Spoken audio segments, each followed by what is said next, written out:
ओं नमः भगवते वासुदेवाय। শ্রীমদ্ ভগবদ্ গীতা তৃতীয় অধ্যায় কর্মযোগ। হরে কৃষ্ণ। আজ আমরা কর্মযোগের 28 নম্বর শ্লোকটি শুনব।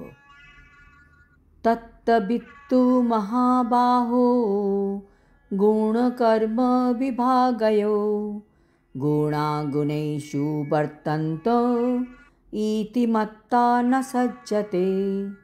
অনুবাদ: কৃষ্ণ বলছেন, হে মহাবাহ, যে ব্যক্তি তত্ত্বজ্ঞ তিনি ভগবদ্ ভক্তিমুখী কর্ম আর সকাম কর্মের পার্থক্য ভালোভাবে অবগত থাকেন।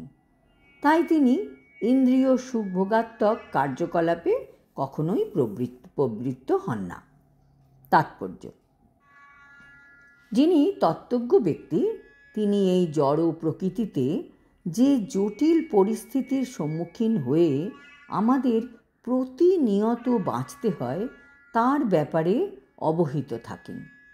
তিনি জানেন যে তিনি পরমেশ্বর ভগবান শ্রীকৃষ্ণের অবিচ্ছেদ্য অংশ এবং এই জড় জগৎ তার প্রকৃত আলয় নয়। সচ্চিদানন্দময় ভগবানের অবিচ্ছেদ্য অংশরূপে তিনি তার প্রকৃত স্বরূপ জানেন এবং তিনি হৃদয়ঙ্গম করেছেন যে কোনো না কোনো কারণে তিনি দেহাত্মবুদ্ধিতে আবদ্ধ হয়ে পড়েছেন।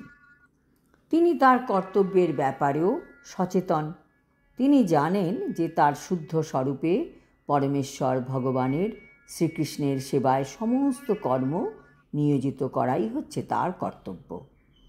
তাই তিনি কৃষ্ণ ভাবনাময় কার্যকলাপে নিজেকে সম্পূর্ণভাবে নিযুক্ত করেন এবং স্বভাবতই তিনি এই সব অনুষাঙ্গিক এবং অনিত্য এই জড় জগতের কার্যকলাপের প্রতি অনাসক্ত হয়ে পড়েন। তিনি নিজে ভালো করে জানেন যে তার জড়জাগতিক জীবন ভগবানেরই নিয়ন্ত্রণাধীন। তাই এই জড়জগতে যখন কোনো বিপর্যয় আসে তখন তিনি মোটেই বিব্রত হন না, বরং তিনি ভাবেন এটা হয়তো কোনো না কোনোভাবে ভগবানের আশীর্বাদ। শ্রীমদ্ ভগবতে বলা হয়েছে যে যিনি ভগবানের 3টি প্রকাশ ব্রহ্ম, পরমাত্মা ও ভগবান সম্বন্ধে জানেন তাকে বলা হয় তত্ত্ববিদ, কারণ ভগবানের সঙ্গে তার প্রকৃত সম্পর্কের কথা তিনি জানেন। আজ এই পর্যন্ত।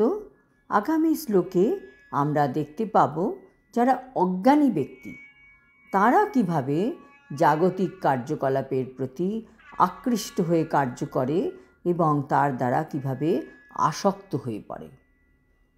হরি ওম তৎসৎ। হরে কৃষ্ণ।